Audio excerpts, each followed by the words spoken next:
चर्चा कर रहे थे रुद्रवंती के बहुत सारे औषधीय गुणों के संदर्भ में, इससे दिव्य औषधि के परिचय के संदर्भ में और इससे जुड़ी हुई दूसरी जो जानकारियां हैं, जो दूसरी कहानियां हैं, उसके संदर्भ में।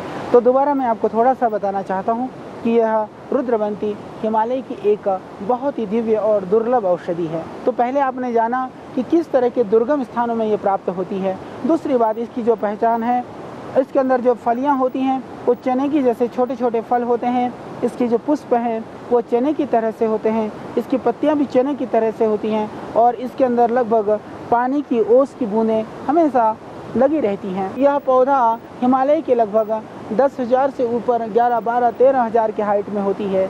और सबसे बड़ी बात तो यह है कि हिमालय क्षेत्र में भी, विशेष करके जैसे अभी हम इस गंगोत्री के पवित्र इस भूमि में बैठे हुए हैं, तो गंगोत्री के क्षेत्र में ही यह पौधा पाया जाता है। दूसरा, जिस तरीके की आयुर्वेद के ग्रंथों में जो लिखा है, अत्यंत इसके दर्शन भी दुर्लभ है। तो हमने जैसा आपको बताया कि यह पौधे को यदि आप घर में भी रखते हैं तो इससे घर का जो वातावरण है, वायुमंडल है, उसको शुद्ध कर सकते हैं और इससे आप रोगाणु और विषाणु से बच सकते हैं। तो आइए इसके जो कुछ अनुभूत प्रयोग मैंने बताया कि किस तरह से सोना बनाने के लिए भी लोग रुद्रवंती का प्रयोग करते हैं, किस तरह से पारे को बांधने के लिए भी हमारे संत महात्मा लोग, हमारे बहुत ही तपस्वी लोग इसका प्रयोग करते रहे हैं। और जो हमारे जो बहुत ही हिमालय में रहने वाले जो तपस्वी संत होते हैं, उनकी बॉडी के स्टेमिना के लिए, क्योंकि यह बहुत ही शक्तिदायक होते हुए भी ये बहुत कामोद्दीपक नहीं है, यह स्तंभक है।